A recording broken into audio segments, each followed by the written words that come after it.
Hi, everyone. Hi. Hey, everyone. You're all listening to another episode of I Am Your Mother. I brought you into this world, and I can take you right out Mommy, of it. no. Starring me, Mark Bluestein. And me, Jen Woomrader. And I'm Mark Torriello. Oh, wow. What a great crew. Oh, my God. Wow. Same faces. That buffalo chicken wrap we just had was really good. I'm so glad you liked it. You know, it's from a place called Rock Bar and Grill in Clifton. Do you think they'll sponsor us? No. Oh, yeah, they'd be like, you're bad for business. Just somebody please sponsor us. Yeah, sponsor us. Look, how Look cute at how are we? cute we are. Look at us. We have lighting. I know. I'm so excited about this new light. Yeah. Thanks, Maureen and Pete, Thanks, Maureen and Pete. for this donation to our... Our podcast. Yeah. And we're now on YouTube. Yeah. Yeah. That's Hi. Right. That's why we have a Hi. light.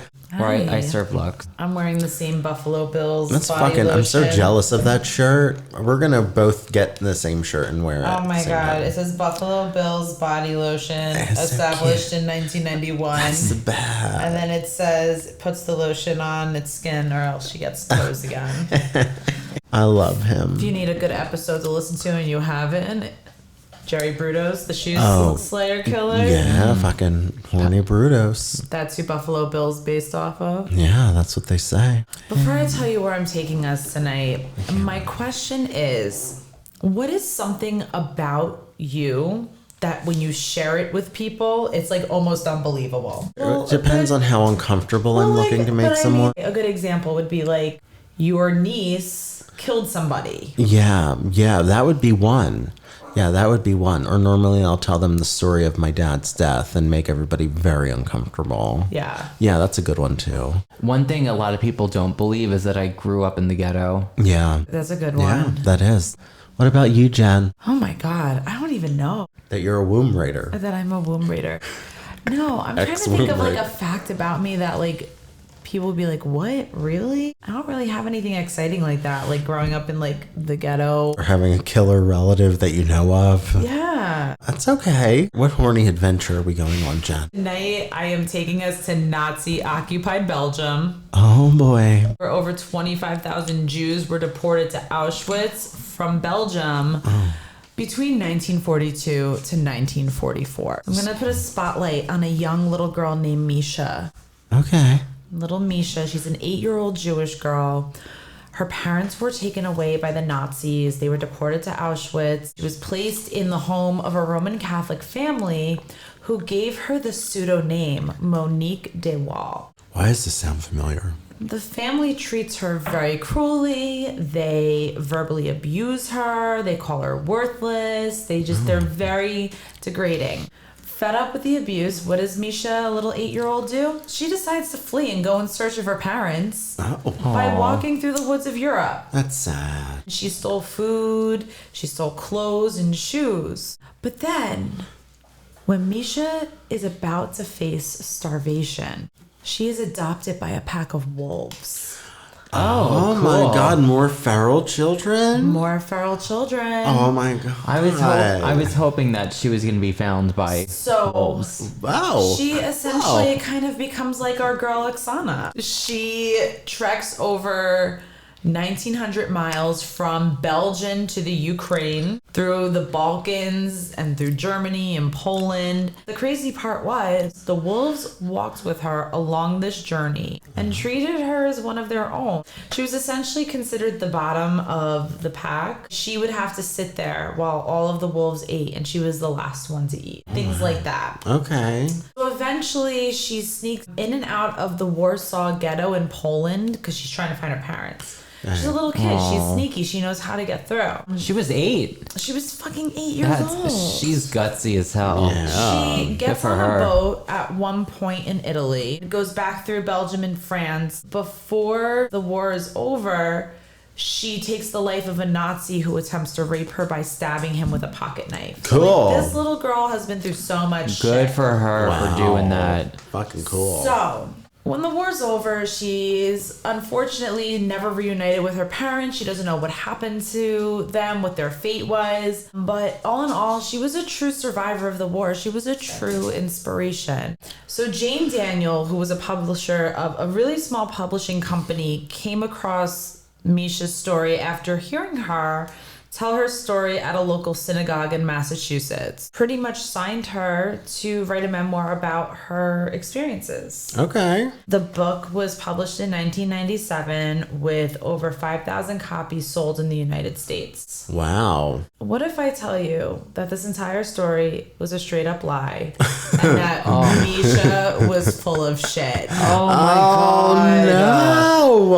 I was hoping. Oh, Mark no. really had high hopes for this inspirational story. Man. Oh, what a turd. I know. I just got bamboozled. You did. I'm sorry. I'm really sorry. I was very invested into this story. I'm so sorry. No, that's I was okay. silent as fuck. Listen, I'll tell you this right now. There's a Netflix series on this. It literally is like the whole first episode is like retelling her story, and then at the end you find out that it's like not real at all. Oh my It's like god. 3 or 4 episodes long. Straight up lie, right? Like Yeah. there are many things and different stories that you can share about your life, but like, would you ever really want to go there with the Holocaust and like? Yeah, I mean, that's like up there with lying about like having a serious illness. Like, that's pretty fucked. I'm sorry, Mark. I'm sorry to Burst my bubble. burst your little Misha and the wolves Yeah. bubble. Oh, well, those wolves. Maybe they did this with somebody else. Or the wolves are lying.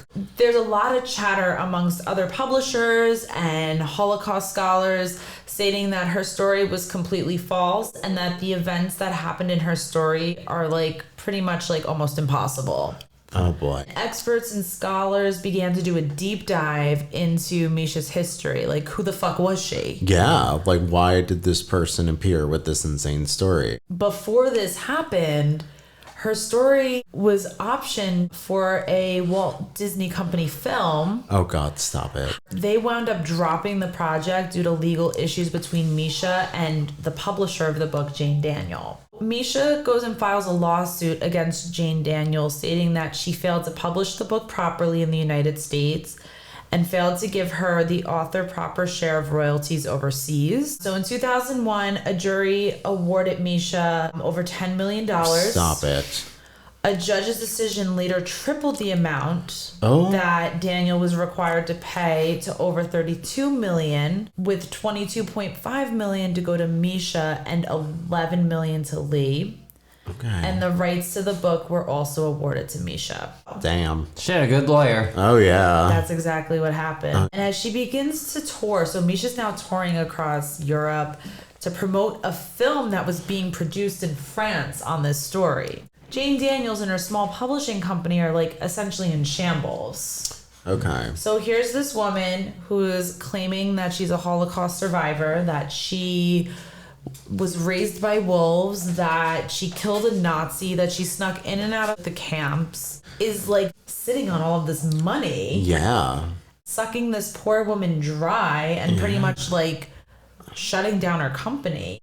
So what happens next is Jane Daniel, like furious, is like, there's something that is not right that's going on here. She gets other publishers and people to start kind of teaming together to kind of go and figure out who she is. Okay. We've come to learn with this intensive research, intensive searching, Misha was actually born Monique de Wael. Oh. If you remember from the beginning of the story, when she went to the Catholic family, they named her Monique de Wael. Oh boy. The other crazy part about this Monique de Wael who was born, she was the daughter of a Catholic family. She was born into a Catholic family. Wow. She wasn't Jewish. She was a lion. You're a lion, She's a DeWall. lion. DeWall lion. Her parents were actually arrested by the Nazis and deported. So that was real. But they were murdered by the Nazis for being resistance members. So like fighting against the Nazi party. Which like that in itself, like those stories are also really powerful. Yeah, of course. So after they were arrested, she was sent to live with her grandparents, then her uncle, which was semi-true in her story. In the local community, she was known as the daughter of the traitor.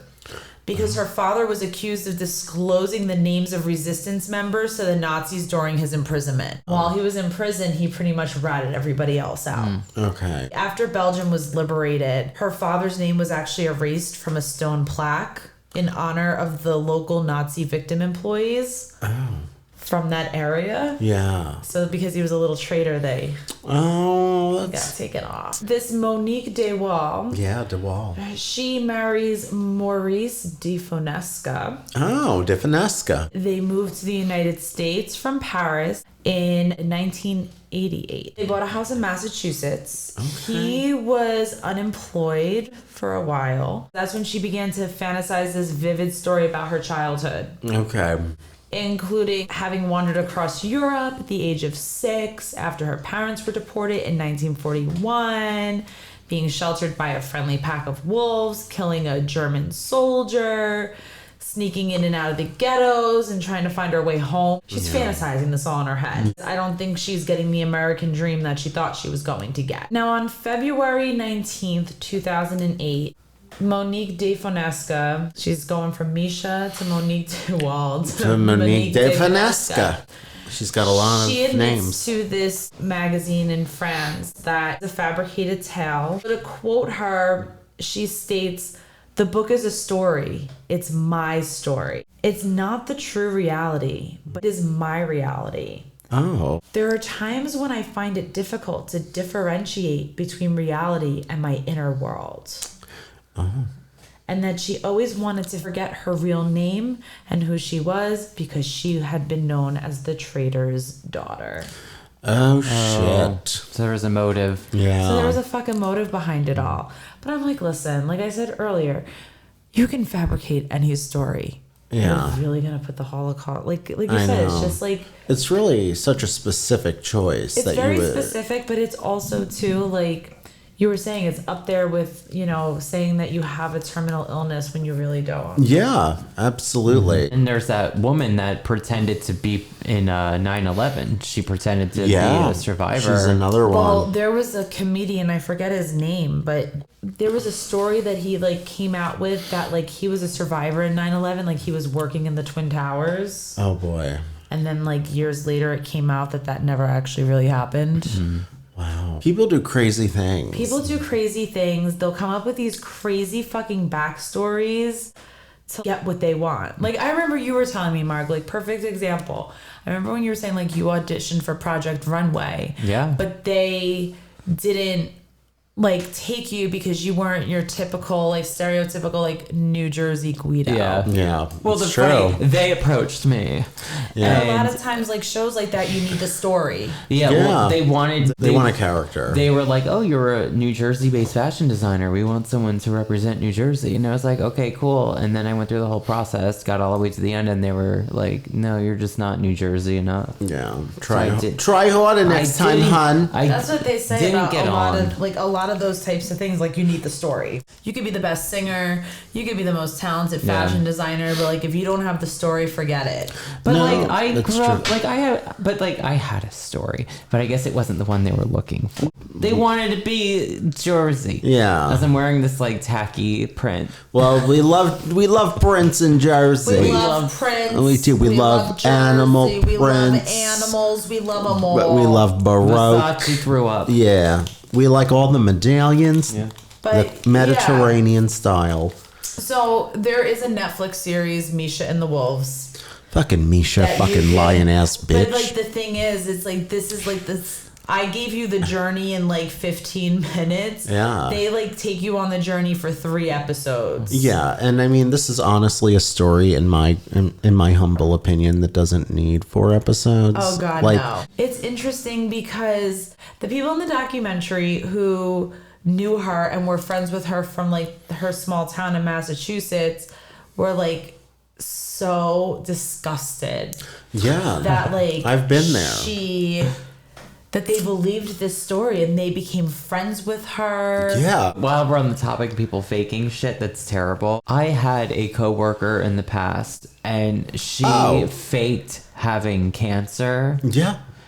That's And fucking she pretty did deplorable. She did not have cancer. That's really And fucked up. You don't aside do from that. No. she not only faked cancer, but she created a GoFundMe. Oh, yeah. How many people like donated A lot. to She it? got like, I think 13, 14 grand. And Stop. And she got a And- boob job. she got a boob job. And the funny thing is that out of like the team I was with at the time, I was the only person that did not put money into the GoFundMe, and that became a problem. Yeah. And I was like, I'm not putting money into her GoFundMe. She doesn't have cancer. Yeah. And she didn't. No, she didn't. She had her breast removed because they said that she had a high probability of possibly in the future, later down the line, getting it. But she didn't actually But have she it. was It was telling, a preventative. But she was telling people that had cancer that she had cancer. Okay. Yeah, but she didn't actually have it. They said the potential really- is higher for you. And I could definitely fabricate a bunch of stories, but like Yeah. any like natural disaster or like man-made disaster Yeah. or even terminal illness, those are things that are just off the table. Yeah, absolutely. Well, Jen, that was a fantastic episode. Oh yeah. We I have know. themes here, I've noticed. Operating type things, people raised by animals but who lie, But who fucking lie? but then who are actually raised by animals. We have great disasters like Titanic, Violet Jessup. Oh my god, so much Titanic. Weird obsessions. Yeah, yeah. And if Wow. you have a good topic for Or an go ahead. I'm obsession. sorry. Well, no, I was thinking about your topic. I kind of sympathize with this liar because I feel that Mark's always he's the hot button. no, okay. I sympathize with this liar. She shouldn't have lied, but the thing is that she grew up with this, like, you're the daughter of a traitor. Yes. And that's not her fault. No. No, it's not her fault, but like But I get it. I don't know, like you have millions of people who are still alive who have like been affected by the war so heavily, and like families who have been like wiped out, and Yeah. you have like people who were separated by their families. And Well, Just to, like- here's my hot take, okay? what's your hot take? Yeah, I feel like she probably felt like she was robbed. And I mean, for a few reasons, right? So it's like, okay, so she wasn't actually in the war, but her parents were, and they were doing a great thing, right? They were in the resistance against the Nazis, right? Yeah. So that's cool as fuck. So they were doing this thing, and like all would have been well and good, kind of, if like, you know, things turned out differently, I guess, and if they had survived. So her parents were doing this good thing. She wasn't there for it. And then ultimately, while doing this good thing, the parents or the dad had to give up this information. That's true. So it's kind of like this weird thing where she's like, well, damn, I had the potential to have a really good book selling story. And I didn't. And I didn't fucking get it. And instead, people look at me like there's something wrong with me and I did something. So there's a lot of like mental anguish there, I'm sure. I'm sure. And like I But said, it's still not too, correct. The fact that like her and her husband moved here, he was unemployed. Like it didn't seem like it was like the grand American life that everybody, like, again, fantasizes in their heads. Yeah. And people also do a lot of these things too for the attention, or she probably figured she would get positive attention for once in her life. Like, oh my God, you're a survivor. You did these crazy things. Once again, not the route you should take, most likely. No. But, you know, there's a lot of, I think, complexities within this. Yeah. Yeah. Well, That is a very hot take. Both of you have some really good hot takes. thank you. You're You wel- gave you're us good so content to have hot takes from, so that's Listen. fantastic. And if you want more of these hot cake You can takes, always come message us on Instagram. yeah, slide into our DMs. Yeah. Bizarre Facebook. buffet. Yeah, or Facebook DMs, which is just Facebook message.